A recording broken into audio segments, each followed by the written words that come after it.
Olá pessoal, tudo bem? Estamos aí iniciando Mandando a Palavra, abordando aí temas sobre os livros históricos e hoje nós vamos falar sobre o capítulo 3, a partilha da terra e a palavra final de Josué. Só lembrando que na última aula, no último bate-papo, nós falamos aí sobre um grande líder, sobre as características dele, como deve agir um grande líder.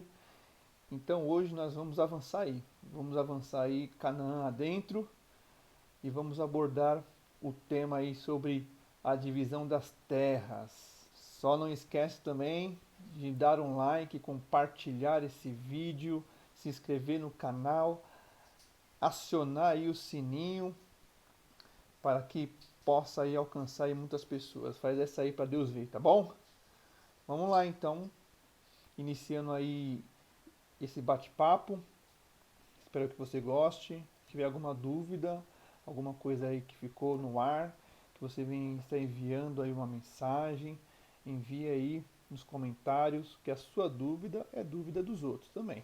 O que nós vamos falar hoje? Nós vamos falar como que aconteceu a divisão das terras, o que coube a cada tribo em Canaã, quem ficou com o norte, com o sul, com o leste, com o oeste. Vamos falar algumas curiosidades sobre isso também. Analisaremos alguns fatos importantes com a conquista realizada por Caleb. Né? Caleb, só lembro que Caleb foi um daqueles que, depois de retornar de espiar a terra de Canaã, ele e Josué foi um que foi a favor de continuar ali na promessa. A criação das cidades refúgio e também a renovação de Israel junto com Deus, né? As alianças foram renovadas ali com o Senhor através da vida de Josué. Então é bastante coisa, né? Mas certamente aí nós vamos conseguir abordar aí rapidamente tudo isso e você vai sair desse bate-papo conhecendo um pouco mais sobre a invasão da terra de Canaã e ali a colonização de Israel naquelas terras. E começando pela conquista incompleta, por que conquista incompleta? Você vai ficar sabendo aí até o final desse tema. Primeiro vamos falar sobre a campanha vitoriosa no centro-sul de Canaã. Lembrando que Josué e o povo de Israel, eles atravessaram o Jordão e deram de cara com quem? Com Jericó. Eles derrubaram as muralhas de Jericó. Depois tinha uma cidade chamada Ai, a qual ele também conseguiram conquistar. Houve uma primeira derrota, né, devido a um pecado, mas eles purificaram-se, né, ele e Israel, Josué e Israel, e conseguiram aí conquistar essa vitória, porque se arrependeram do pecado. E acabou saindo ali no centro-sul de Canaã. Para entender, vamos ler Josué, capítulo 10, versículo 16, que já vai dar uma noção para a gente aí sobre essa invasão no centro-sul de Canaã. Está escrito: aqueles 5 reis, porém, fugiram e se esconderam numa cova em Maquedá. Esse Maquedá ficava no centro-sul de Canaã. Esses 5 reis invadiram a cidade de Gibeão.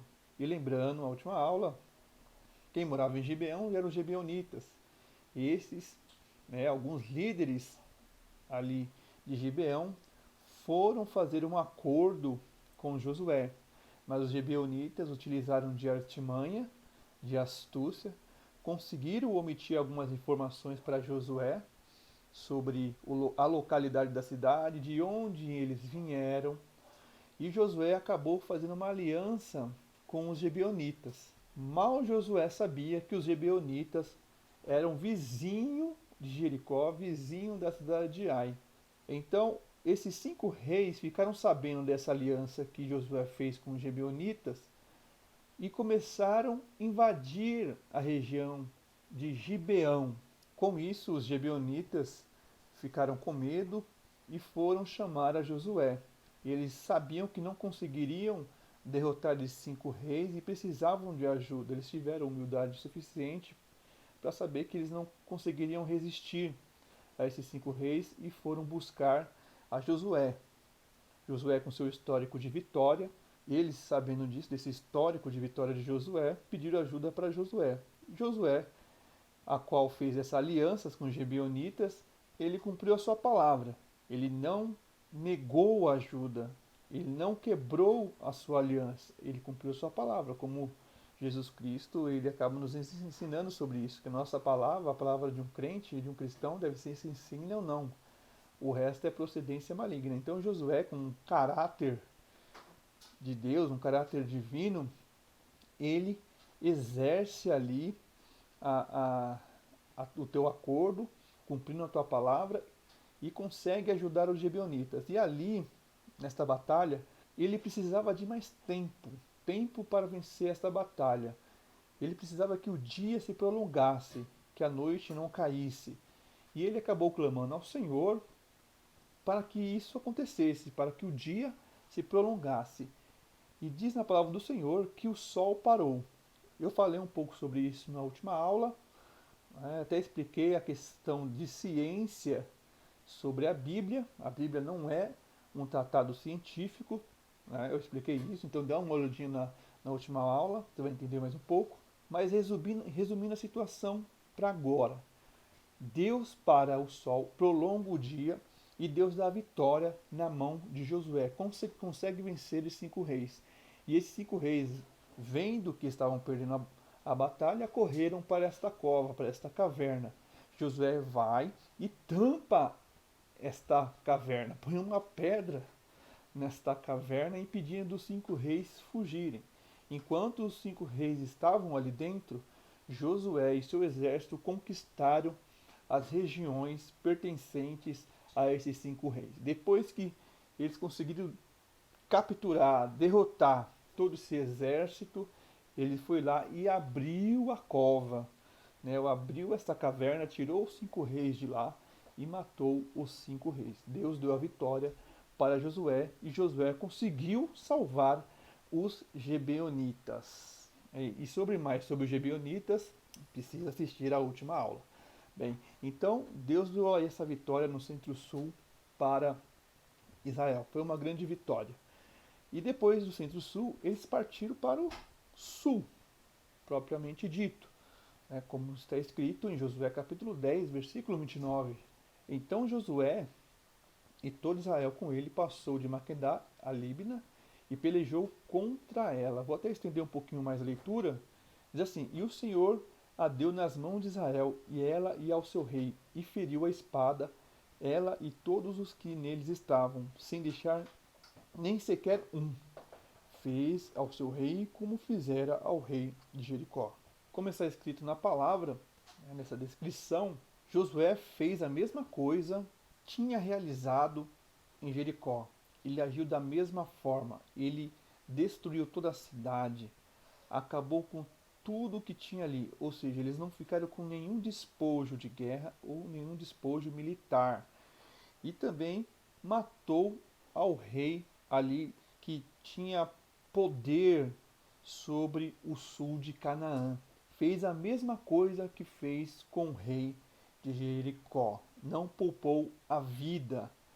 E certamente isso aí, quando ocorre essas guerras e tem esses confrontos, entre tribos e povos, quando fala assim, fez a mesma coisa que o rei de Jericó, ou seja, todo mundo conhecia Jericó e conhecia o rei de Jericó. Então ele faz uma referência ao rei de Jericó, porque certamente o povo daquela época conhecia, a Jericó e o rei de Jericó. Então o pessoal do norte, que ainda seria dominado, conhecia o rei de Jericó.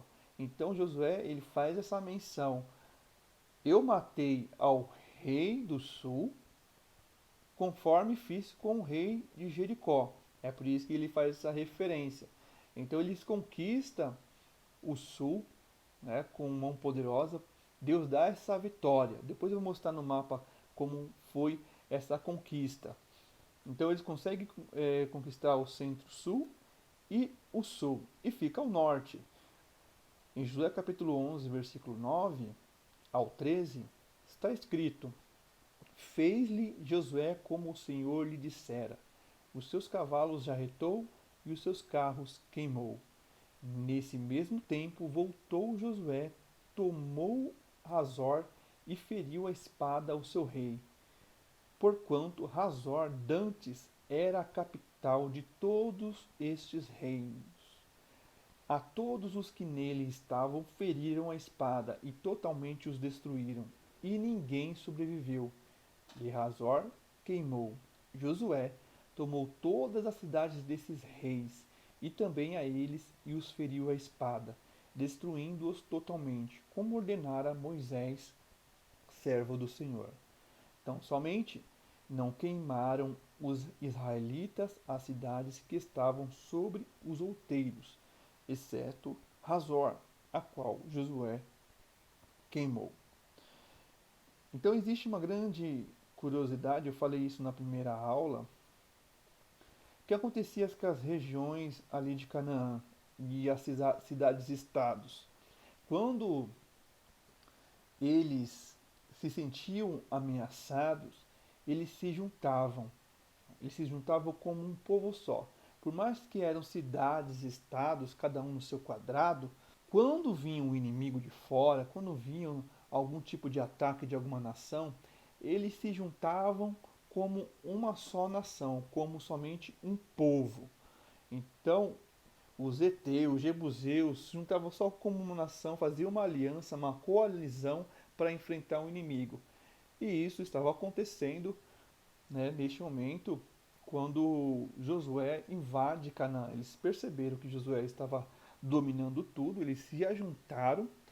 Quem estava na frente era o rei Jabim, de Razor, que estava coordenando tudo, e eles partiram aí para cima de Israel. Umas curiosidades aqui no texto que Deus dá uma ordem para Josué. Né? Deus dá uma ordem, olha. Deus fala para Josué, olha Josué, não temais diante deles. Uma outra coisa interessante. Deus fala, ó, os seus cavalos devem ser o quê? Devem jarretar os cavalos. O que é isso? Cortar os tendões do cavalo acima do tornozelo. Então, primeiro Deus fala assim: olha, o reino do norte é um reino perigoso, tem um exército forte, e nós devemos sempre pensar dessa forma. Se Deus está falando para José: olha, José, não tem mais, é porque a situação é a sua situação bem difícil, bem grave para Israel. Né? Porque Deus já vai lançando uma palavra de ânimo, de coragem, de entusiasmo para Josué. Porque certamente Josué olhou para o Reino do Norte e falou assim: ah, um exército muito poderoso, né? Vai ser difícil enfrentá-los. E conforme os historiadores eles dizem, o Reino do Norte ali de Canaã era um reino já preparado, tinha o seu poder bélico. É tanto que eles tinham carros e cavalos. E comparado com Israel, o que era Israel? Israel parecia um bando de vândalos. Eles não tinham armaduras, eles não tinham equipamentos bélicos para enfrentar um exército do tamanho do exército de Jabim, do rei Jabim. Então Deus fala assim: não temais. E por que Deus fala não temais? Porque quem está garantindo a vitória é Deus. Não importa o tamanho do exército que está do outro lado, não importa se o exército deles tem carros, eles têm cavalos, tem armadura, tem bomba, dinamite, o sei lá o que. Nós temos que saber que nós temos Deus, um Deus todo-poderoso. Então Deus dá a sua palavra, não temais diante deles, porque amanhã, a esta hora, vencerás aquele povo. Né? Vocês vão ter aquele povo na mão. Então Deus dá a sua palavra. Então a palavra do Senhor queria garantir. É Deus que garante as nossas vitórias, é Deus que garante as nossas bênçãos. Não importa o tamanho do inimigo que está do outro lado. O inferno pode se levantar com todo o seu poder, com todo o seu exército. Mas se Deus lançar a tua palavra, não fica um de pé. E era isso que estava acontecendo ali com o povo de Israel. Deus estava dando uma vitória para o povo de Israel. Na palavra do Senhor diz: não confieis em carros, em cavalos. Ou seja, nós não devemos confiar no nosso poder bélico, mas confiar em Deus. E Deus ali estava concedendo essa vitória e dá uma estratégia para Josué. Olha, Josué, para vencer essa batalha, vai ser necessário cortar os tendões do cavalo, já retar os cavalos, senão vocês vão ser derrotados. Ou seja, Deus, além de dar uma palavra ali de ânimo para Josué, Deus dá uma estratégia para ele. Olha, corte os tendões do cavalo para que eles possam perder a potência de batalha. E com isso eles iriam vencer esta guerra. Deus também nos concede estratégias para o nosso dia a dia. Muitas vezes nós estamos sem saída, não existe uma luz do fim do túnel, e Deus acaba falando conosco de uma forma que nos dá uma estratégia para que nós venhamos sair de uma situação difícil, de um problema grave. E eu creio que isso vai acontecer na sua vida, em nome do Senhor Jesus Cristo. Quando você estiver num momento de desafio, num momento de problema, você vai perceber que Deus não te abandonou e ainda vai te dar estratégia. Deus vai falar assim, olha, queima, né? Corta os tendões do cavalo e ainda queima os carros. Né? Queima os carros porque Deus manda queimar os carros. Porque os carros não deveriam ser reutilizados. Porque o exército de Israel poderia pegar os carros e se valer dos carros. Ele falou assim, não é Deus mais que me ajuda, agora nós temos os carros de Jabim. Então, deixa Deus do lado. Então, Deus, para prevenir uma certa tentação, Deus manda queimar os carros para que eles não venham utilizar isso como instrumento de arrogância e soberba. Ou seja, a vitória tinha que vir totalmente da mão de Deus e o povo tinha que estar ciente disso. E outra coisa, aqui na palavra do Senhor nós lemos que eles queimaram cidades, né? Queimou ali Razor, mas certos lugares ficaram, ou seja, eles não queimaram a tudo, algumas coisas ficaram ali. O que diz na palavra do Senhor aqui? Olha, no versículo 13 do capítulo 11. Então somente não queimaram os israelitas as cidades que estavam sobre os outeiros. Isso aqui foi um erro da parte deles. Por quê? Porque Deus falou para queimar tudo, para destruir tudo, mas eles se sentiram ali, não, não vamos destruir não, as casas são bonitas, os lugares são bons, né? Eles ficam nos lugares altos, não vamos queimar isso porque nós podemos reutilizar. Deus falou que era para destruir, mas eles não. Eles deixaram ali algumas cidades sobre os outeiros. E isso se tornou uma armadilha para eles, porque no futuro isso aqui foi utilizado pelas guerrilhas da época, que conheciam as cidades, que conheciam aquela região. Se tornou esconderijo deles. Isso foi um problema para eles. Deus falou assim, destrói tudo. Quero que acabe com tudo. Põe tudo por terra. Mas não. Eles preferiram ficar. Ou seja, morar ali ou deixar ali para algum objetivo. Isso foi um problema. Quando Deus fala assim, olha, eu quero que você acabe com isso, saia disso, não quero isso, né, suma com isso, é porque sabe que aquilo vai fazer um mal para você no futuro. Então aquilo que Deus nos ordena, quando Deus nos ordena alguma coisa, é porque Ele quer o nosso bem. Se Deus fosse que era para queimar tudo, é porque aquilo ali no futuro, caso não viesse a ser destruído, ia se tornar um laço. E isso se tornou um laço para um povo de Israel no futuro. Né? Nas próximas aulas você vai perceber que essas pequenas falhas se tornaram grandes problemas para Israel. Então, se Deus falar uma para você assim, ó, sai disso, você tem que sair totalmente, não pode deixar vestígio, é para sair. Ou seja, não quero que você mais cometa esse pecado, esse erro, essa falha. Então, pare de vez. Não fique tentando remediar, não fique tentando aí dar um somebody love na situação. Ouça a palavra do Senhor e cumpra ela integralmente para que você venha a ser uma pessoa abençoada. Então vamos ver um pouquinho do que aconteceu ali em Canaã no mapa. Olha o mapa aí.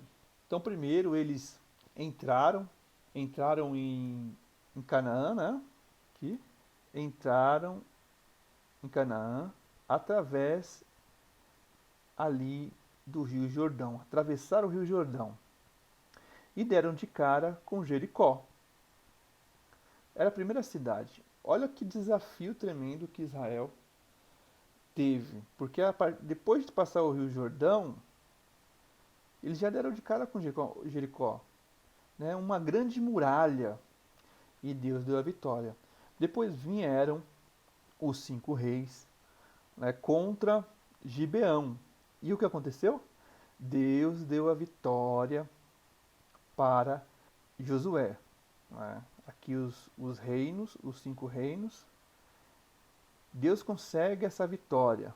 Tentaram invadir Gibeão, Josué estava vindo já, depois de ter derrotado Jericó, Ai, já estava nessa região aqui, né? Quando souberam que Gibeão estava sendo derrotada, estava sendo ali invadida, eles veio com o exército e derrotou esses 5 reis.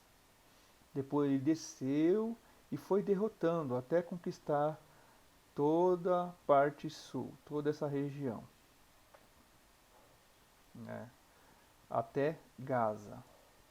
Depois disso, eles partiram para o norte. O exército, né, conquistou essa região, eles partiram para o norte, até conquistar, né, toda essa região, até conquistar Hazor. Toda essa região, Josué ele conquistou com o seu exército. E quando eu falo conquistar, não quer dizer que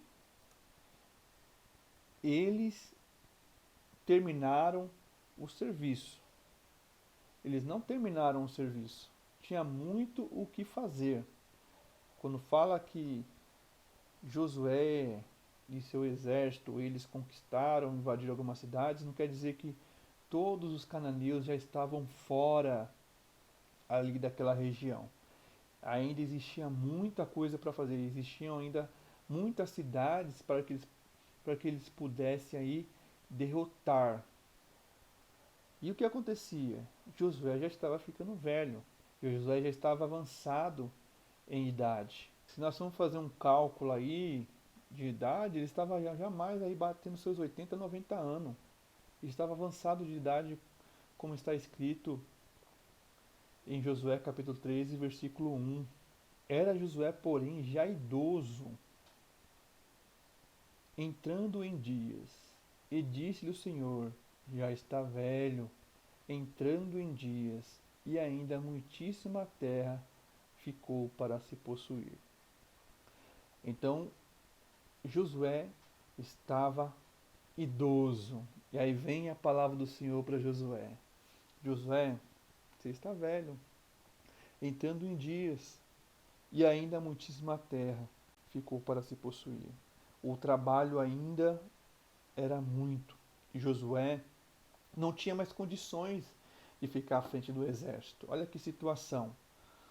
Josué foi aquele que deu ali o início da obra, deu o início da batalha. Moisés acaba ficando no deserto, Josué é comissionado para enfrentar os inimigos de Cananeu. Ou seja, Josué ele abre uma porta para o povo de Israel adentrar Canaã.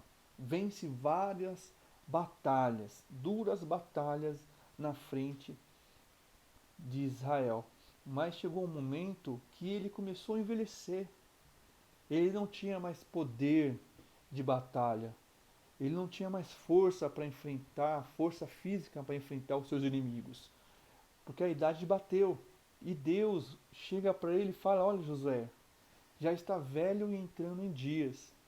E quando fala entrando em dias, são dias de repouso, de descansar, de juntar a sua família e ficar em um local seguro. Ou seja, Deus praticamente ali está mudando a estratégia na vida de Josué. Josué, que era um general, era um guerreiro, que estava ali ajudando o povo de Israel a conquistar Canaã, vai se tornar praticamente ali, vamos dizer, um primeiro-ministro. Uma pessoa que vai somente administrar a situação, vai aconselhar o povo de Israel, vai sair da frente da batalha. E muitas vezes Deus faz isso conosco. Muitas vezes Deus nos muda a estratégia, muda a direção, Não quer dizer que você, eu nasci como missionário, vou ser sempre missionário. Não, Deus pode mudar a estratégia quando Ele quiser e fazer de você um pastor. Então, Deus, conforme a situação, Deus pode fazer isso. O que nós devemos ter em mente é que nós somos servos e nós temos nossos limites. Josué tinha o seu limite. Deus sabia até que ponto Josué poderia aguentar. Imagina Josué na frente da batalha, velhinho com a bengala, né, querendo matar os seus inimigos. Coitado, ia morrer. Por mais que Josué quisesse estar na frente da batalha, Deus não queria. Deus não desejava isso. Porque Deus sabia os limites dele. Deus sabe do meu limite, sabe do seu limite. Quando Ele olhar para nós e ver que nós não temos condições de produzir, de continuar, de progredir, Ele vai nos mudar a direção para um serviço, um cargo, para que nós venhamos continuar a produzir, a servir a Ele, porque Ele se preocupa conosco, se preocupa com os teus servos. Ele se preocupa comigo e com você. Quando Ele vê que você, olha, você está perdendo aí a sua função, as suas forças, mas eu tenho um outro local para você que vai se encaixar perfeitamente com a situação e com a sua condição atual. Era isso que Deus estava fazendo com Josué. Olha, Josué, tiro você da frente de batalha e te coloco como primeiro-ministro. Né? Tiro você aí dessa situação perigosa para um local onde você vai ter responsabilidade, vai continuar tendo responsabilidade, uma grande responsabilidade, mas não vai colocar mais seu físico em perigo. Né? Você vai conseguir aí viver os seus dias, os restos dos seus dias, né, administrando Israel junto com a sua família. Então Deus faz isso conosco. Quando for preciso Deus mudar a estratégia, Ele vai mudar e nós devemos obedecer. Josué ele tinha que obedecer, Israel ele deveria continuar. Josué foi quem abriu a porta. O povo de Israel tinha que adentrar e continuar a conquistar. Mas o que o povo de Israel acabou fazendo, né? Israel, quando viu que Josué parou de lutar, viu que Josué teve uma outra direção, eles descansaram. Eles lutaram somente até Josué parar. Eles lutaram até quando Josué estava na frente. Depois pararam. Deus dá uma direção para Josué, porque Josué já era um homem idoso, e o povo de Israel falou assim, já que Josué parou, eu também vou parar. Já que Josué ele foi ali descansar, eu também vou descansar. Josué foi descansar entre aspas, mas Josué não estava descansando. Qual é o líder que vem do teu exército na batalha, na guerra, vai descansar? Não tem descanso para Josué, mas o povo viu que Josué ele saiu da frente da batalha, parou de lutar. Eles deveriam continuar a conquistar as terras de Canaã. E muitas vezes acontece isso conosco. Nós vemos alguém parar de batalhar, para de servir, para de ir na igreja, para de buscar o Senhor, fala assim, se fulano parou, eu também vou parar. Se ele for descansar, eu também vou descansar. Nós queremos entrar na realidade da vida das pessoas, sendo que a gente tem a nossa realidade. Cada um tem seu compromisso com Deus. Josué tinha seu compromisso com Deus e o povo de Israel tinha seu compromisso com Deus. Eles tinham que prosseguir dentro da promessa. Josué ele não abandonou a promessa. Ele foi administrar uma situação agora. Ele não estava na frente da batalha. Por ordem de Deus, ele não estava mais na frente da batalha. E o povo deveria continuar dentro da promessa, continuar a conquistar, não dar espaço para o inimigo, para as cidades de Canaã se fortalecer e crescer na inércia, na ausência de Israel. Eles deveriam a conquistar, a lutar, a expulsar os seus inimigos, mas não descansaram. Se você está vendo que alguém está parando na caminhada, se Deus está mudando a estratégia na vida de alguém, que você venha continuar a sua pegada, continua buscando, servindo, indo para a igreja, continua seu ministério. O meu pastor não faz, o meu líder não faz, o presbítero não faz, o missionário não faz. Cada um tem o seu compromisso com Deus. Eu e você temos o nosso compromisso com Deus. E cada um vai dar conta do juízo final. Não tente viver a obra do seu irmão. A armadura do teu irmão não serve em você. A espada do seu irmão não serve para você. O capacete do seu irmão não serve para você. Então continue a batalha. Continue lutando e continue cumprindo as promessas de Deus na sua vida, né? Fazendo as promessas de Deus acontecer na sua vida. Israel deveria continuar nisso. Então eles vão lá, Josué sai da frente, a terra é dividida e eles descansam, eles param. A promessa era de conquista, mas eles acabam descansando. Ah, então nunca a gente vai descansar? Sim, a gente vai descansar. Descansar no momento certo, na hora certa. Como dizem, o descanso do crente é no céu. Oh, glória. Nós temos nosso descanso, nossa diversão, nosso entretenimento com a família, mas tudo tem o seu momento certo. Nós não podemos largar a batalha. Devemos descansar um pouco, mas devemos continuar. Continuar, descansar e continuar. Não ficar inerte, vegetando, porque isso não é propósito de Deus. E agora nós vamos falar aí sobre a invasão, né, das terras do leste do Jordão. Só para voltar aqui, o leste de Jordão, vou mostrar para vocês. O leste de Jordão, deixa eu dar uma limpada aqui para vocês, que eu fiz uma bagunça no gráfico. O leste de Jordão fica aqui, ó. Toda essa região, leste de Jordão.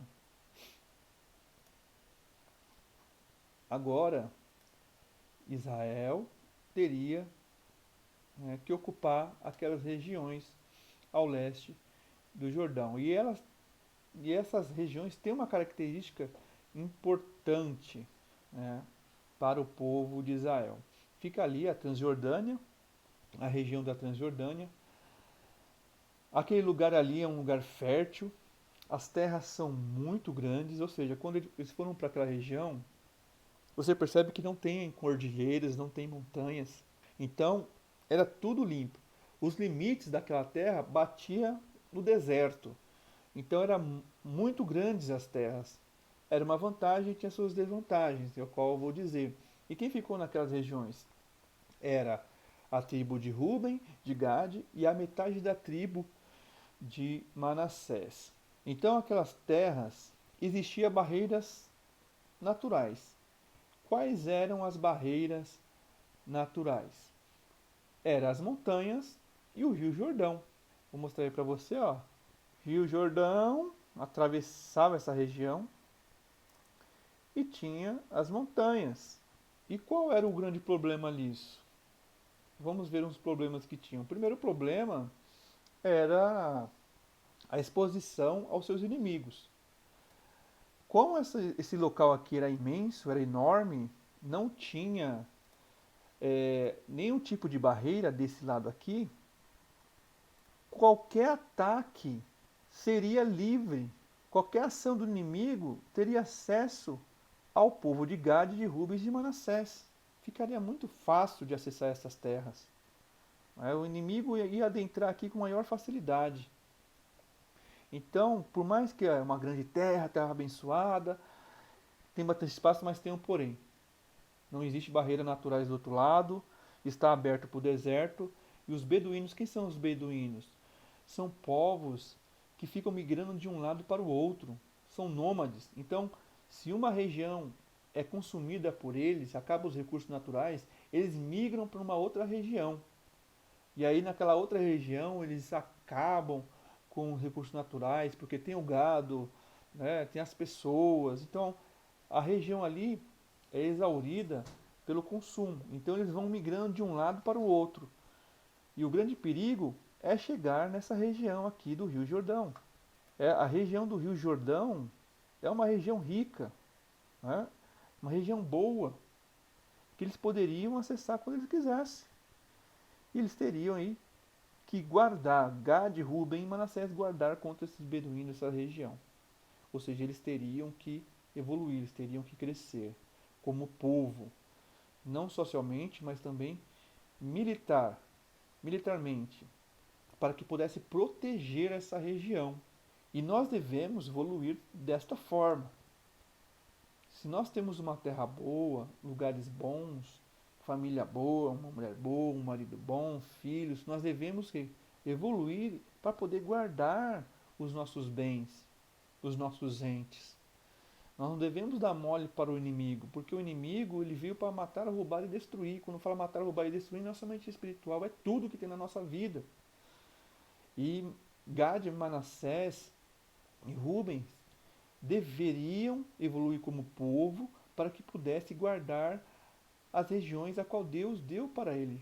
Então, quando Deus nos concede algo, nós devemos cuidar deste algo, dessas bênçãos, dessas vitórias, não largar de mão, não agir com descasos. Isso nós trazemos para todas as áreas da nossa vida. Trazemos isso para a saúde, não é? Muita gente tem a saúde boa e começa a comer. E vai lá, batata frita, hambúrguer, McDonald's, ragazzo, e vai comendo. Depois está enorme. E depois fala que a culpa é de Deus. Eu sou uma pessoa enferma, doente. Mas por que não cuida da saúde? Por que não fez um exercício? Não foi Deus. Nós que negligenciamos o cuidado da nossa saúde. Isso também na família, dentro de casa. Negligencia o casamento. Não faz uma para a mulher ver, não faz uma para o homem ver, não faz uma para os filhos ver. E vive uma vida dessa aí, achando que as coisas acontecem naturalmente. Não, é necessário um investimento, necessário cuidado, necessário carinho. Muitas vezes não agimos dessa forma e acaba trazendo várias crises para dentro de casa, para dentro da família. Isso no emprego. Deus fala assim, vou te dar um emprego, Deus te dá um emprego, aí você chega atrasado no emprego, não obedece o patrão, não entrega projeto, não cumpre os seus compromissos, você acaba perdendo o emprego. Então, muitas vezes nós perdemos as nossas bênçãos e a nossa vitória por causa disso. E o povo de Gade, Ruben e Manassés iriam experimentar isso amargamente. Por quê? Porque por volta de 760 a.C., os sírios iriam invadir aquela região. Aquelas regiões seriam anexadas. Por quê? Porque o povo ali, aquelas tribos, abandonaram a Deus. Abandonaram o Senhor. E por que abandonaram o Senhor? Uma outra barreira que existia. O templo do Senhor, o templo de Jerusalém, ficava distante, ficava no sul, por volta dessa região sul a qual nós mostramos, ficava aqui embaixo, mais para cá ainda, ficava mais para cá, que aqui só está um pedaço do mapa. Então imagina você que mora em Manassés, deixa eu fazer uma limpada aqui, tá uma bagunça, faça uma bagunça nos gráficos. Você está em Manassés, mora aqui nessa região. Aí você, para ir para a igreja, para o templo, você desce toda, passa por Gade, passa por Ruben. Esses moabitas e edomitas, eles foram conquistados na época de Davi. Davi expulsou eles. E aí passar por toda essa região para depois descer e vai aqui, meu filho, é muito chão. É muito chão. Jerusalém ficava muito longe dessa região. Então era dias, muitos dias de viagem. Eram 3 festas principais que existiam em Israel. Deixa eu ver se eu me lembro delas. Uma era a Páscoa, outra era do Tabernáculo e, se não me falha a memória, a da colheita. Então existia 3 grandes festas que eles teriam que fazer essa viagem todo o ano até Jerusalém para ali sacrificar e fazer parte da festa no templo de Israel. Então a viagem era muito longa, era bem difícil para todos aqueles povos. Era uma barreira natural, eles tinham que atravessar o Rio Jordão. E se o Rio Jordão estivesse cheio, seria mais difícil ainda para atravessar. Na última aula eu mostrei o Rio Jordão. Ninguém passa ali não, era difícil. Então se tornou uma barreira natural. Então essa distância acabou se tornando um dos problemas a qual eles deveriam enfrentar no decorrer dos anos.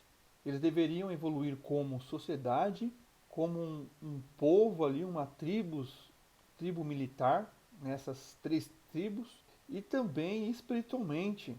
para que no passar dos anos eles não viessem esmorecer no meio do caminho e deixar de buscar ao Senhor, não olhar o distanciamento, mas estar focado no Senhor. E isso muitas vezes acontece conosco. Nós olhamos a distância, começamos a colocar barreiras em nossas vidas para buscar ao Senhor. Nós falamos, tá chovendo hoje, tá sol, tá frio, tá calor, não vai dar para ir para a igreja, e nós não vamos para a igreja por causa de barreiras físicas, qual nós colocamos na nossa frente. Olha aí a distância que Manassés tinha que enfrentar para buscar ao Senhor no templo de Jerusalém. Era uma grande distância, mas eles iam, eles buscavam ao Senhor. E nós não devemos esmorecer, não devemos parar. Se existe uma barreira em nossa frente, nós devemos prosseguir, nós devemos continuar. Muitas vezes nem são problemas climáticos que nos impedem de buscar o Senhor.